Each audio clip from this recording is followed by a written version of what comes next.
um pequeno retrospecto do que a gente viu o encerramento da nossa conversa da última aula.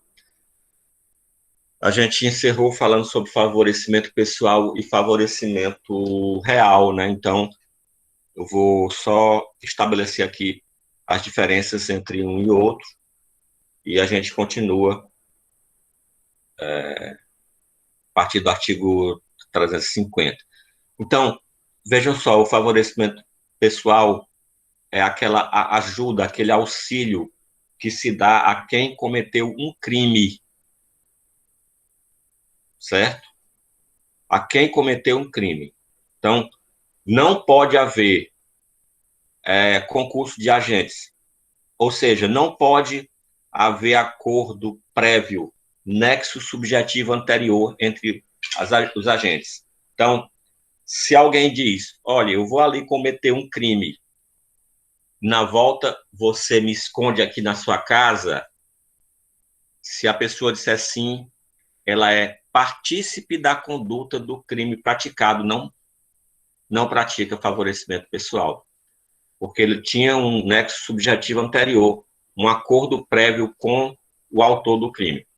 Agora, se alguém pratica um crime e depois, né, chega para o outro e diz, olha, eu acabei de cometer um crime, por favor, me esconda aqui na sua casa, a essa pessoa estará praticando favorecimento pessoal, porque ele não tinha esse conhecimento prévio, esse nexo subjetivo anterior à prática da conduta delituosa.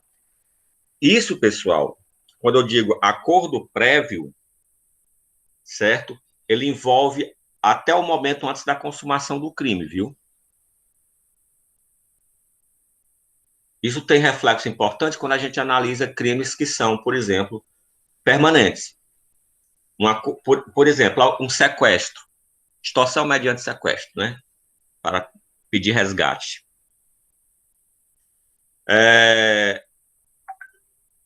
Se alguém praticou um sequestro e chega para o outro e diz, olha, eu tive aqui uma informação de que vão estourar o cativeiro onde eu mantenho o meu sequestrado, me esconda. Vejam só, o crime ainda não se consumou do sequestro, né? Porque o crime é permanente. Só vai se consumar com a libertação da vítima. Então, nesse caso, não há favorecimento pessoal.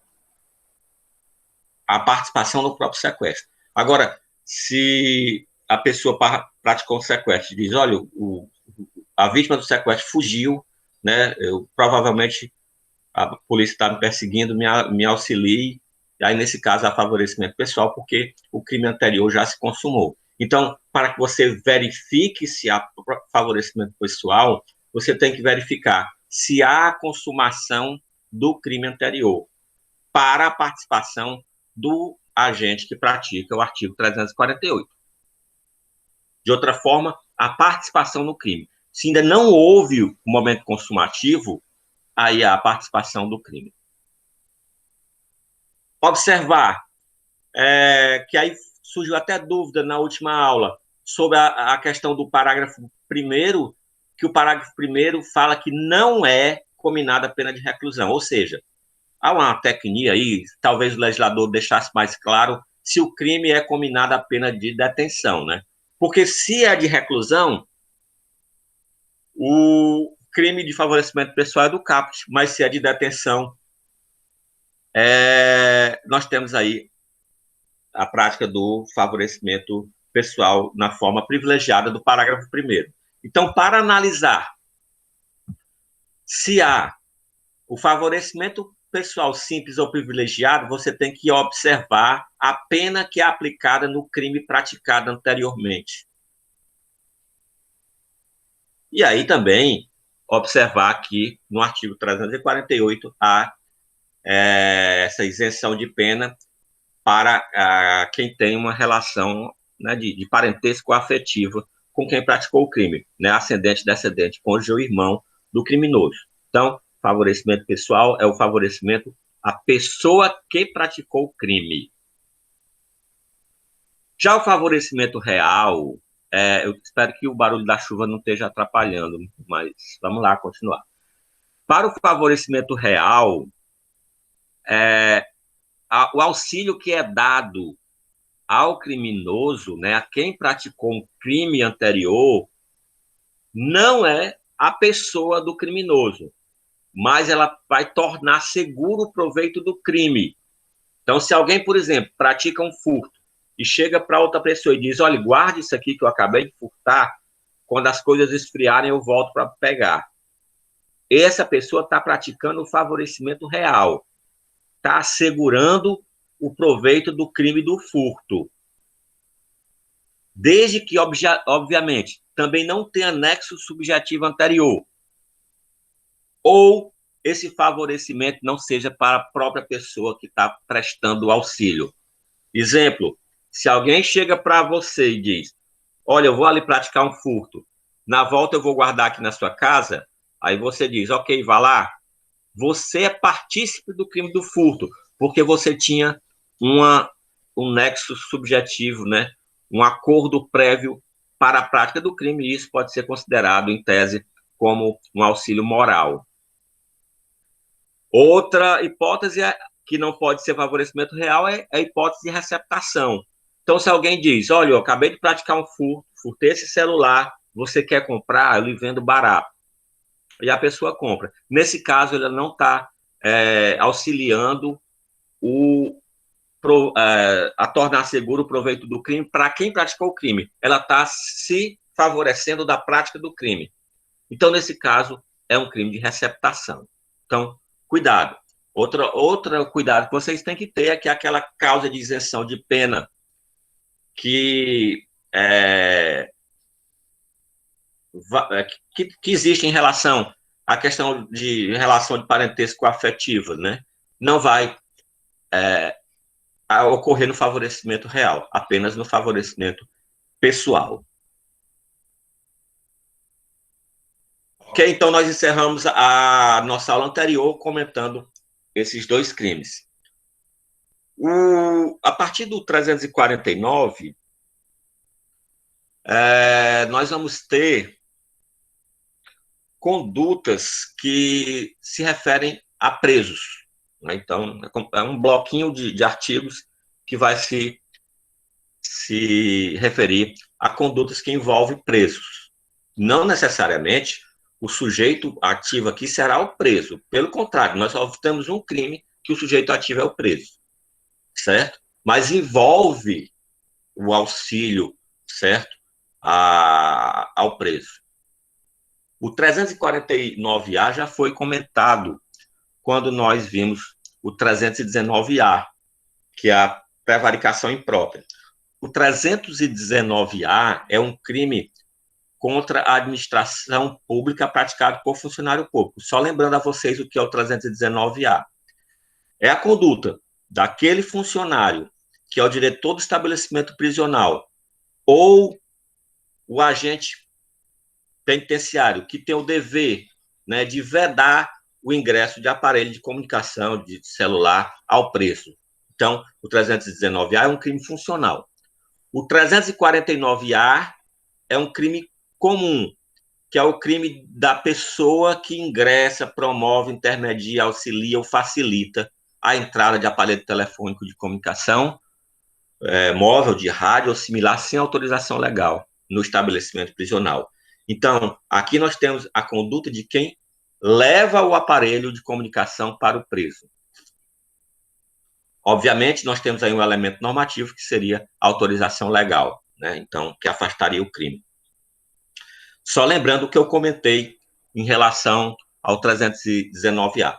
Então, comete crime o funcionário que tem o dever de vedar e assim não faz, comete o 319A.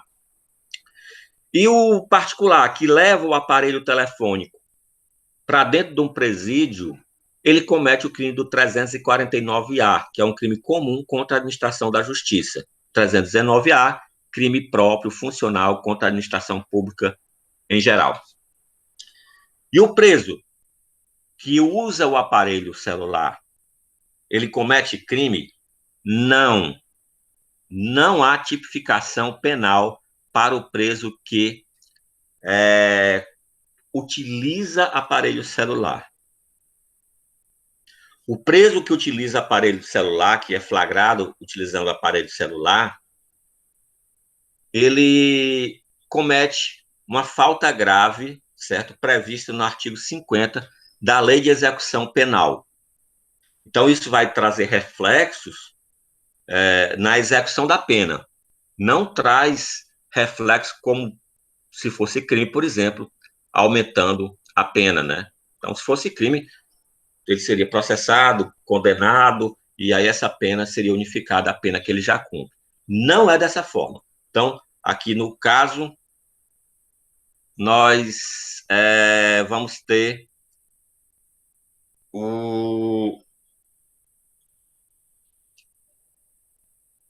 somente a falta grave do preso e quem será punido é o profissional ou o particular que leva o aparelho celular, certo? Então, observação importante isso. O exercício arbitrário e o abuso de poder, pessoal, foi revogado pela Lei 3.869 de 2019, que é o pacote anticrime, né? Então, hoje nós tratamos, existe uma lei própria para abuso de autoridade, não é tratada no direito penal 3, mas agora no direito penal 4, que é a legislação extravagante. O 351 traz outra conduta referente a preso também, que seria a fuga de pessoa presa ou submetida à medida de segurança.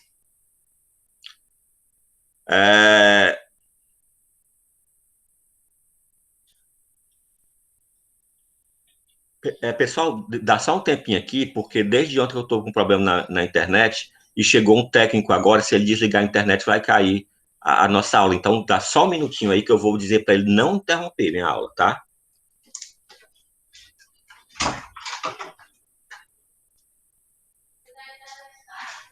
Ele não pode mexer agora, não. Eu estou dando aula e não vou mexer.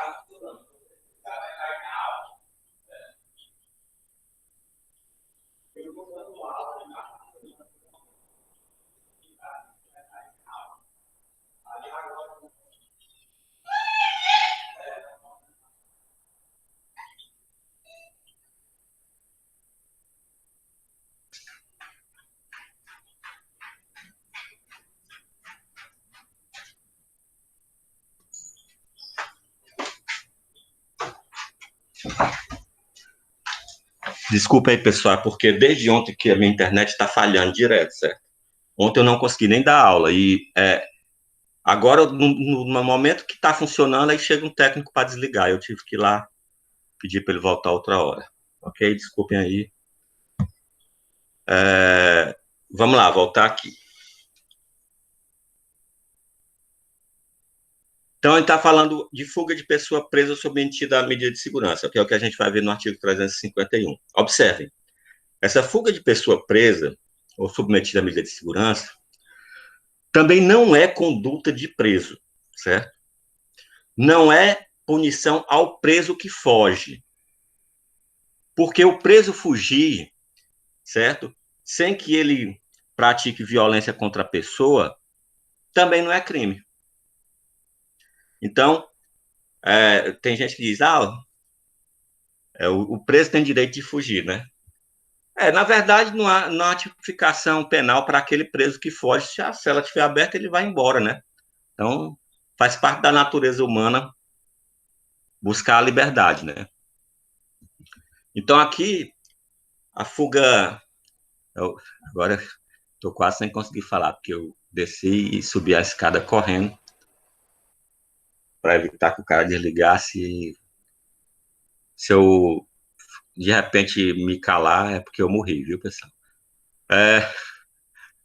Que horror, né? Então, pessoal, aqui é a conduta de particulares, de pessoas que não estão presas. Então, seria promover ou facilitar a fuga de pessoa legalmente presa ou submetida à medida de segurança detentiva. Algumas observações importantes.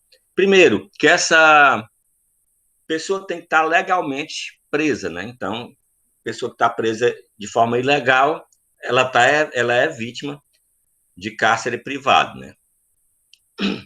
E aí, observem que nós temos aí também, além da prisão, a medida de segurança detentiva. Vocês estudaram em Direito Penal 1 e vão estudar, né, em execução penal, aqueles que optarem por fazer, e eu aconselho que façam, que é o processo penal 3, que existem duas espécies de medida de segurança. Existe uma espécie de medida de segurança que é um tratamento ambulatorial e o outro que é a internação em hospital de custódia e tratamento. Essa medida de segurança detentiva é a que é de internação, né? A pessoa está internada em um hospital de custódia e tratamento. Ok? Então, isso é o que traz o CAPT, né? Então,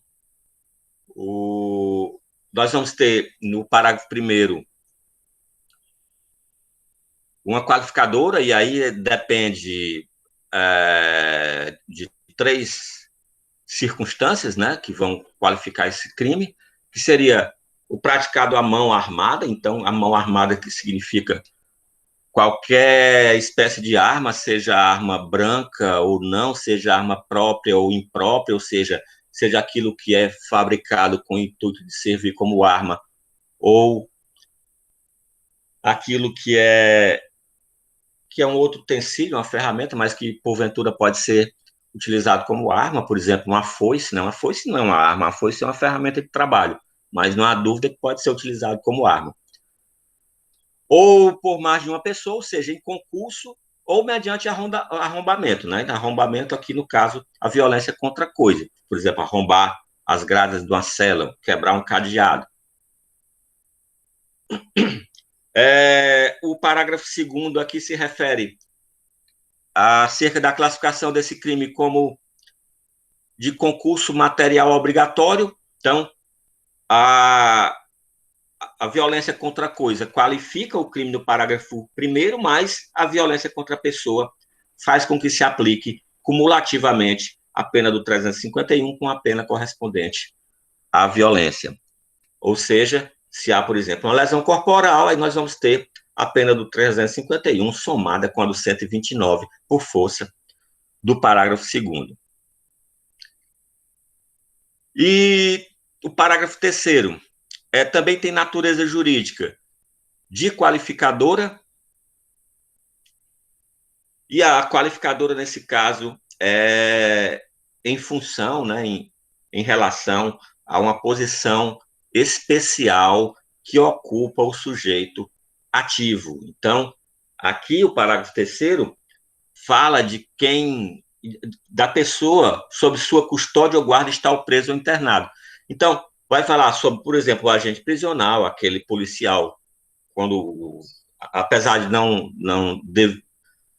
não deveria ter preso em delegacia, mas aquele policial que está custodiando o preso, ou no caso de medida de segurança, um enfermeiro, né, que está cuidando do internado. Então, esse parágrafo 3º se refere a isso aí.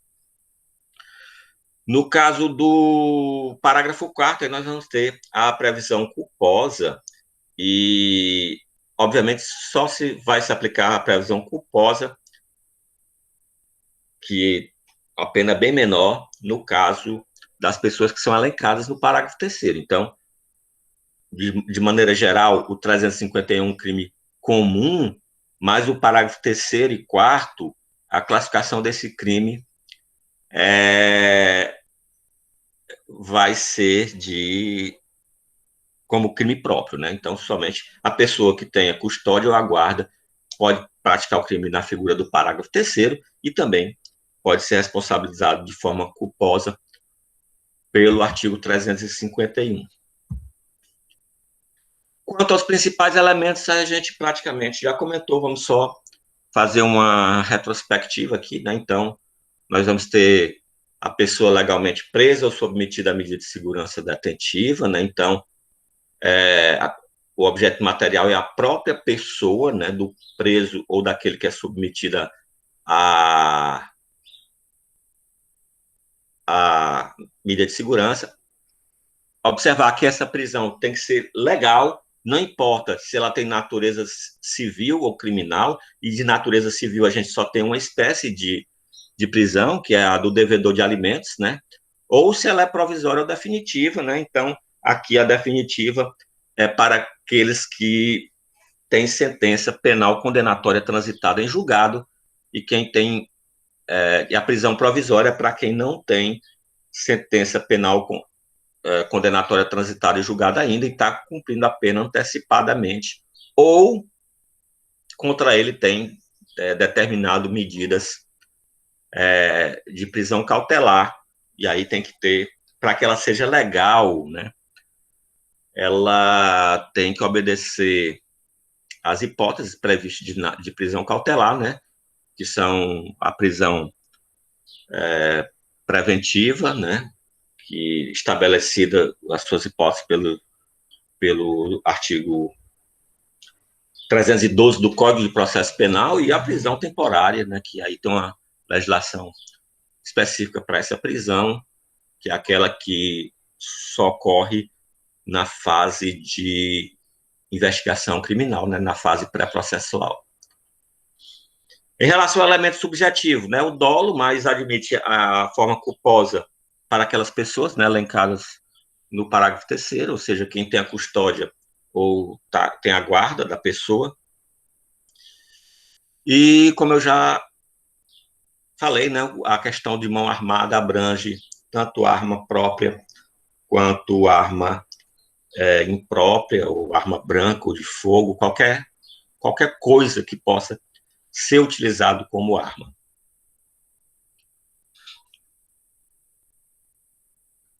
O artigo 352, esse sim, pessoal, ele é a conduta do preso. Essa aqui é crime próprio, só o preso pode praticar, que seria a evasão mediante violência contra a pessoa. Então, evadir-se ou tentar evadir o preso ou indivíduo submetido à medida de segurança detentiva usando de violência contra a pessoa. Observe, o preso só pode ser a ele imputado o crime de evasão mediante violência contra a pessoa quando há violência contra a pessoa.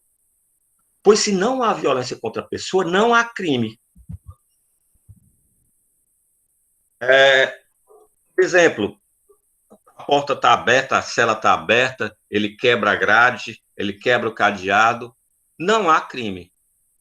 O preso vai ser punido administrativamente, vai sofrer sanção administrativa, porque a fuga é falta de natureza grave prevista no artigo 50 da Lei 7.210 de 84, que é a Lei de Execução Penal, a LEP, né?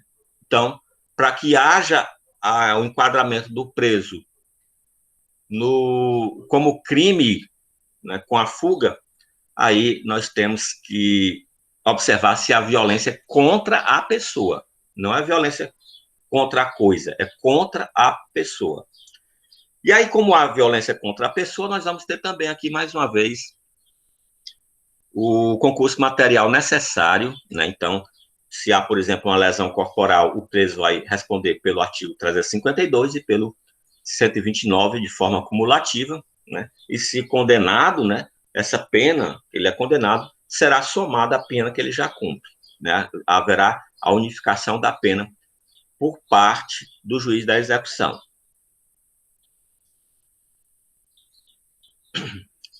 Então, quanto aos principais elementos, nós vamos ter como objeto material a pessoa, né, que sofre a violência. A violência deve ser física, né, não pode ser uma mera ameaça, abrangendo aí, pessoal, a contravenção penal de vias de fato. Quanto ao elemento subjetivo é o dolo, né, então, o dolo é dele se valer da violência para conseguir a fuga, né, não havendo a modalidade culposa. Pessoal, esse tipo de crime aqui, vou voltar aqui para a descrição do crime, é o que se chama crime de atentado, certo? Quando um crime se chama de atentado, é porque a própria a própria descrição do tipo penal traz a tentativa. Olha, evadir-se ou tentar evadir-se. Então, obviamente, não há tentativa desse crime, porque o legislador entendeu que a própria tentativa configura o crime. Então, isso se chama de crime de atentado. Alguns doutrinadores vocês vão encontrar a denominação de crime de empreendimento. Tranquilo? Eu vou dar uma parada aqui, conforme prometido, que a gente ia ter mais ou menos uma meia hora de aula teórica e vou aplicar agora uma atividade. Eu vou botar aqui no chat, né, as instruções.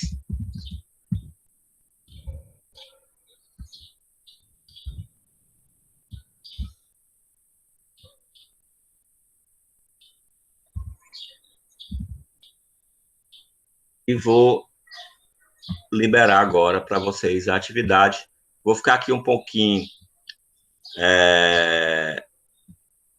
logado, só para quem não conseguir, tiver alguma dúvida, e tirando logo, depois eu desconecto e passo a acompanhar apenas no ambiente do Socrative.